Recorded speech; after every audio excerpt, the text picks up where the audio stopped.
छात्रों good morning. Online class में आपका स्वागत है। इसके पहले हमने सघन तंतुमय संयोजी ऊतक के बारे में चर्चा किया था।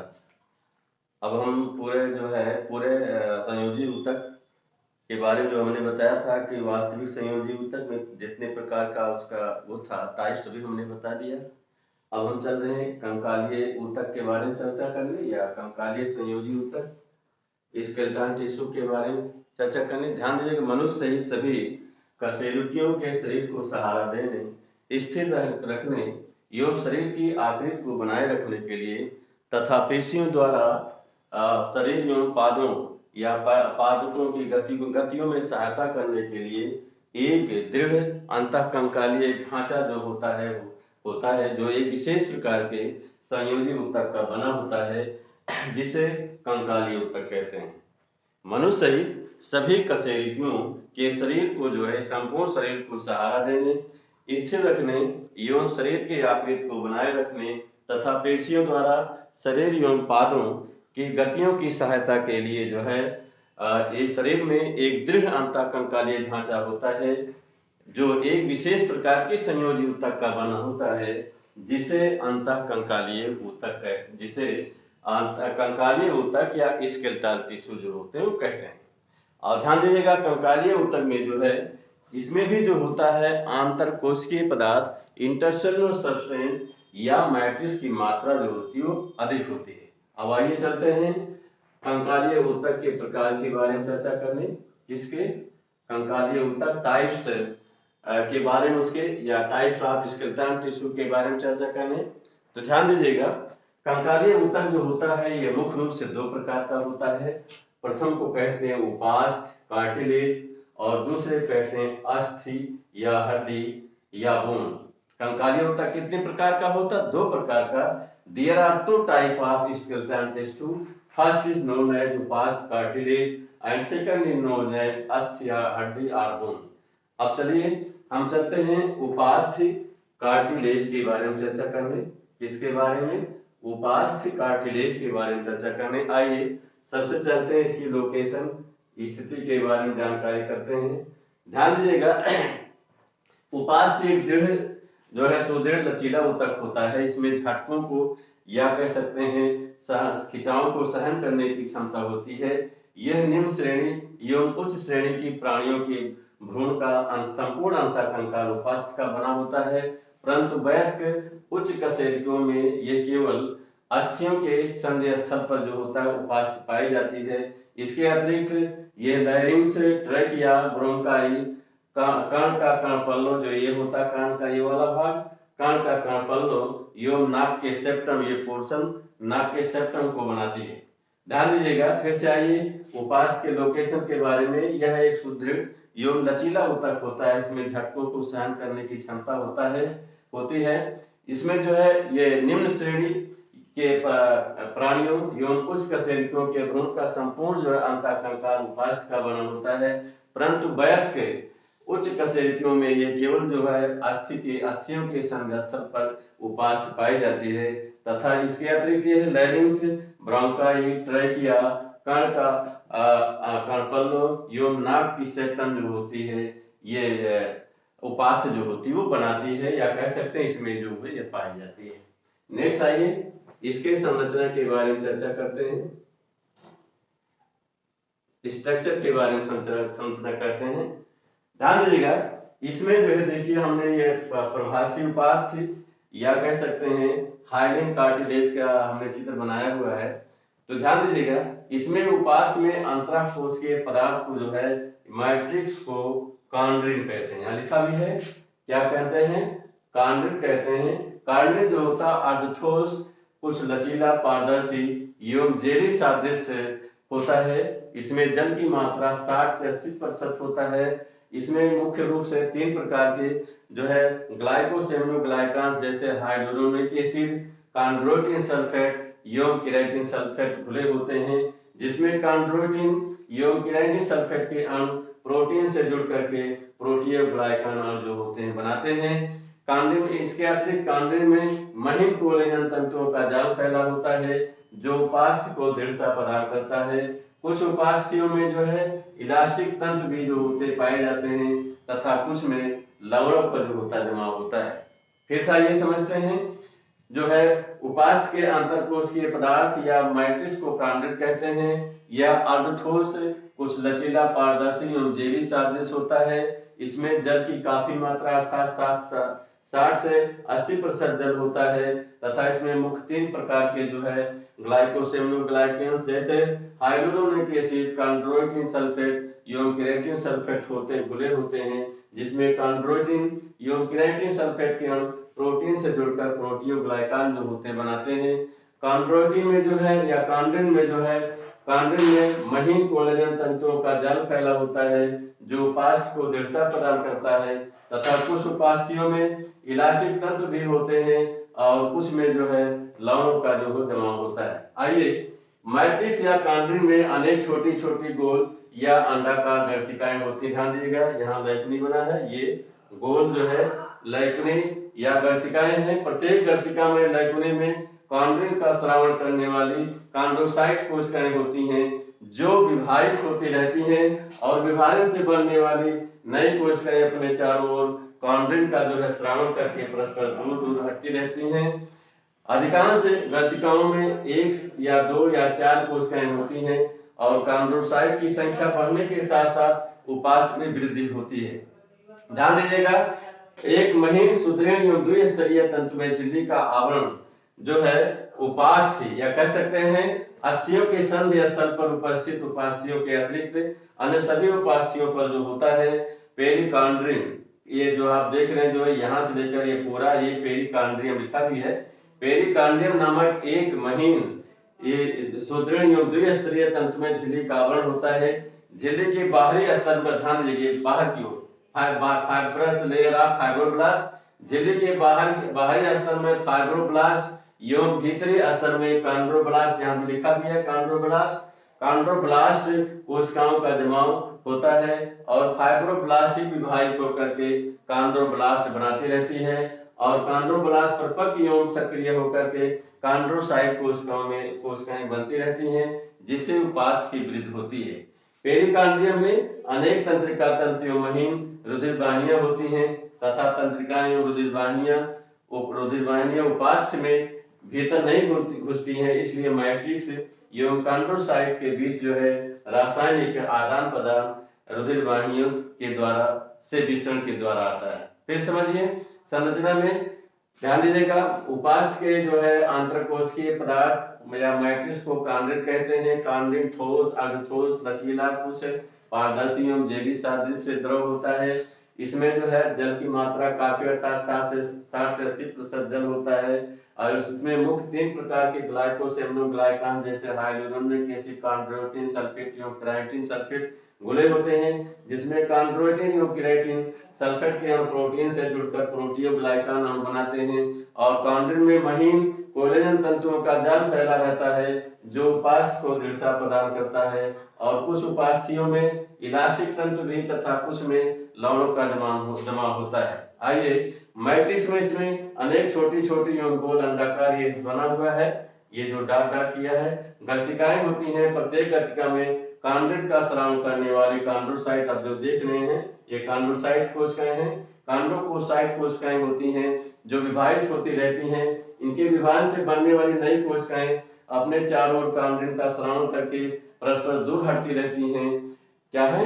दूर हटती रहती हैं। अधिकांश गर्तिकाओं में 1, 2 या 4 कोशिकाएं, ध्यान दीजिएगा यहाँ पर 1 है, यहाँ पर 2, यहाँ पर 4 जो है कोशिकाएं होती हैं। कॉन्ड्रोसाइट कोशिकाओं की संख्या बढ़ने के साथ साथ उपास्थि में वृद्धि होती है। अस्थियों की संधि स्थल पर उपस्थित उपास्थियों के अतिरिक्त अन्य सभी उपास्थियों पर पेरिकांडियम नामक एक महीन एवं दृढ़ द्विस्तरीय तंतु में झिल्ली का आवरण होता है जिसे हम पेरिकार्डियम कहते हैं। यही है पेरिकार्डियम कहते हैं। झिल्ली के बाहरी स्तर में फाइब्रोब्लास्ट, यहाँ लिखा हुआ गया भी है फाइब्रोब्लास्ट एवं भीतरी स्तर में कॉन्ड्रोब्लास्ट कोशिकाओं का जमा होता है और फाइब्रोब्लास्ट ही विभाजित होकर के कॉन्ड्रोब्लास्ट जो है कोशिकाएं बनती रहती हैं और कॉन्ड्रोब्लास्ट परिपक्व एवं सक्रिय होकर के कॉन्ड्रोसाइट कोशिकाएं बनती रहती हैं जिससे उपास्थि में वृद्धि होती है। पेरिकांड्रियम में अनेक तंत्रिका तंत्र एवं महीन रुधिरवाहिनियां होती हैं। तंत्रिकाएं एवं रुधिरवाहिनियां उपास्थ में जो है उपास्थ में भीतर नहीं घुस पाती हैं, इसलिए मैट्रिक्स या कह सकते हैं कॉन्ड्रोन एवं कॉन्ड्रोसाइट के बीच रासायनिक पदार्थों का आदान प्रदान इन्हीं रुधिरवाहिनियों के द्वारा मिश्रण के द्वारा होता है। अब आइए उपास्थ के प्रकार, टाइप्स ऑफ कार्टिलेज।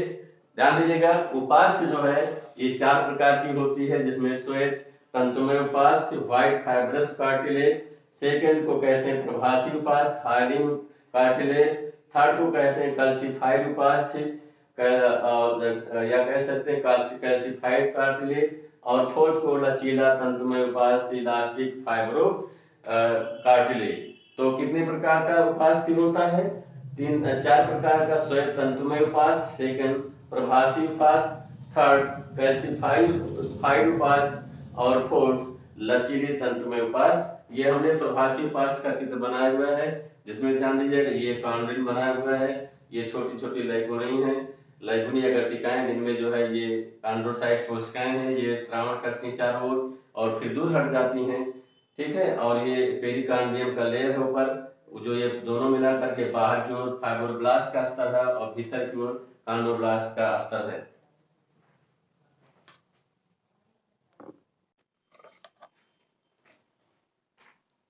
छात्रों, अभी हमने आपको बताया था कि उपास्थ जो होती है 4 प्रकार की होती है, जिसमें हमने फर्स्ट बताया श्वेत तंतुमय उपास्थ, व्हाइट फाइब्रो कार्टिलेज, सेकंड जो है प्रभासी उपास्थ, हाइलिन कार्टिलेज, थर्ड कैल्सिफाइड उपास्थ एंड फोर्थ लचीली तंतुमय उपास्थ, इलास्टिक फाइब्रो कार्टिलेज। आइए हम चलते हैं श्वेत तंतुमय उपास्थ, व्हाइट फाइब्रो कार्टिलेज के बारे में हम लोग पढ़ते हैं या चर्चा करते हैं। ध्यान दीजिएगा, श्वेत तंतुमय उपास्थ जो होती है कशेरुकाओं के बीच बीच में हमारे रीढ़ की हड्डी जो है छोटी छोटी अस्थियों से मिलकर बनी हुई, जिसे हम कशेरुक कहते हैं। एक श्वेत तंतुमय उपास्थ जो होती है कशेरुकाओं के बीच बीच में स्थित अंतरा कशेरुक गद्दियों तथा स्तनधारियों की श्रोण मेखला की प्यूबिस सिम्फाइसिस में जो होती पाई जाती है। इसके मैट्रिक्स में कोलेजन तंतु अपेक्षाकृत मोटे, अत्यधिक मात्रा में एवं लहरदार समानांतर गुच्छों के रूप में होते हैं, इसलिए ये उपास्थ जो होती दृढ़ होती है।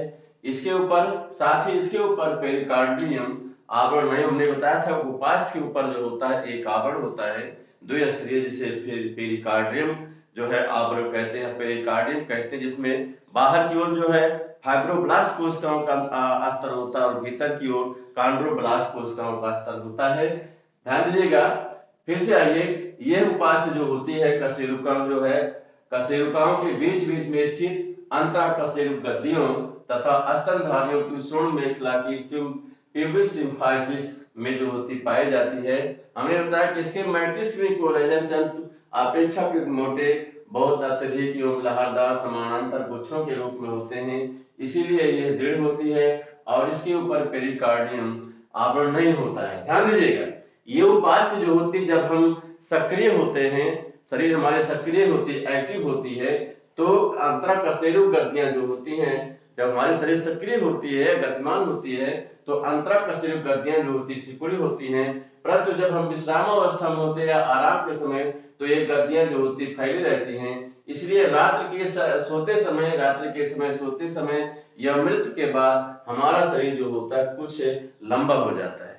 ये विशेष ध्यान देने योग्य बात है कि शरीर की जो है सक्रिय अवस्था में श्वेत तंतुमय उपास्थि में जो है कह सकते हैं, शरीर की सक्रिय अवस्था में श्वेत तंतुमय उपास्थि अंतराकशेरुक गद्दियों में सिकुड़ी हुई होती है, परंतु जो है आराम या विश्राम के समय ये जो है फैली रहती है। इसीलिए रात्रि के समय सोते समय एवं मृत्यु के बाद हमारा शरीर जो होता है कुछ अत्यधिक जो होता लंबा हो जाता है। ये हमने जो है ध्यान दीजिएगा, ये श्वेत तंतुमय उपास्थ का हमने यहाँ फिगर भी बनाया है। ये व्हाइट फाइब्रोब्लास्टिक कार्टिलेज का जो है व्हाइट फाइब्रो कार्टिलेज का जो है ये चित्र भी है। तो ध्यान दीजिएगा, ये मोटे मोटे कोलेजन तंतु हैं, ये जो है कॉन्ड्रोसाइट कोशिकाएं हैं, ये इनका लैकुनी बना हुआ है और देखिए अत्यधिक मात्रा में इसमें कोलेजन फाइबर्स, यहाँ फाइबर्स हमने लिखा है, कोलेजन तंतु जो है फैले हुए हैं। नेक्स्ट आइए जो है प्रभासी उपास्थ या जो है हाइलिन कार्टिलेज। प्रभासी उपास्थि या हाइलिन कार्टिलेज, ध्यान दीजिएगा ये उपास्थि जो होती है मुख्य रूप से हाथों पैरों की लंबी लंबी हड्डियों के संधि स्थल पर महीन एवं लचीली गद्दियों के रूप में होती है।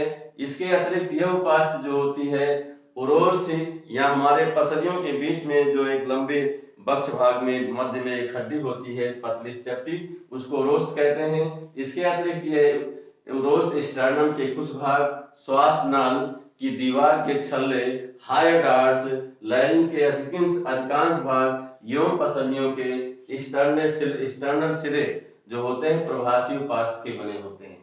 इनका मैट्रिक्स जो होता है साफ अपारदर्शी एवं नीले रंग का होता है और इन पर जो होता है पेरिकार्डियम आवरण होता है। यहाँ देखिए दो लेयर बने, फाइब्रस लेयर ऑफ फाइब्रोब्लास्ट और कॉन्ड्रोब्लास्ट, ये पूरा लेयर यहाँ से ये इतना ये पेरिकार्डियम है। तो इसके ऊपर जो होता है पेरिकार्डियम जो है आवरण होता है तथा इनमें जो है उपस्थित कोलेजन तंतु जो होते हैं अपेक्षाकृत अत्यधिक महीन होते हैं और आयु बढ़ने के साथ साथ इनकी संख्या भी जो होती बढ़ती जाती है।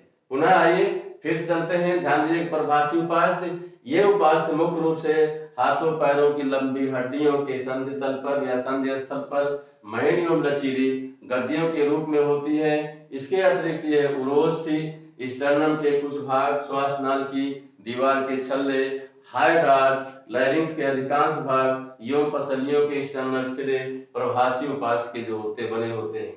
इनका मैट्रिक्स जो होता साफ अपारदर्शी और नीले रंग का होता है तथा इस पर जो होता पेरिकार्डियम आवरण होता है और इनमें अधिकांश जो है इनमें उपस्थित जो कोलेजन तंतु जो होते हैं अपेक्षाकृत अत्यधिक महीन होते हैं और आयु बढ़ने के साथ साथ इनकी संख्या अर्थात कोलेजन तंतुओं की संख्या जो होती है वो बढ़ती जाती है।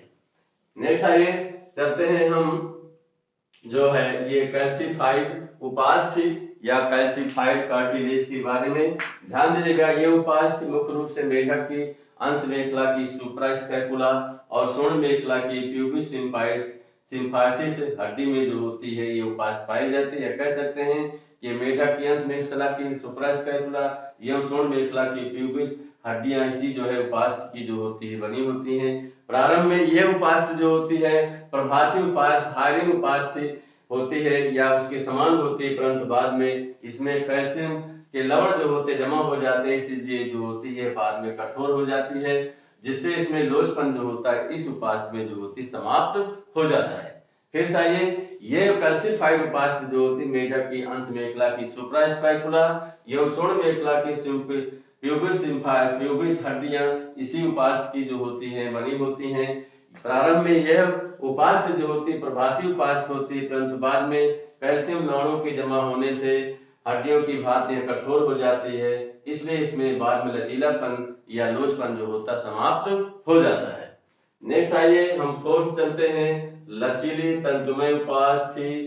लचीली तंतुमय उपास्थि या इलास्टिक फाइब्रोकार्टिलेज के बारे में पढ़ते हैं। ध्यान दीजिएगा ये हमने यहाँ फिगर भी बनाया हुआ है।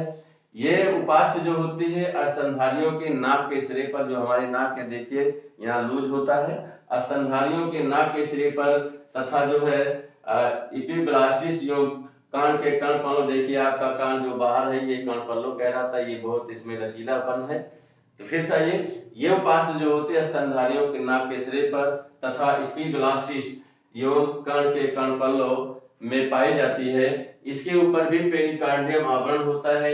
इसके मैट्रिक्स में श्वेत तंतु कम परंतु शाखान्वित पीले इलास्टिन तंतुओं का जाल अत्यधिक होता है, इसलिए यह उपास्थि अत्यधिक लचीली एवं पीली होती है।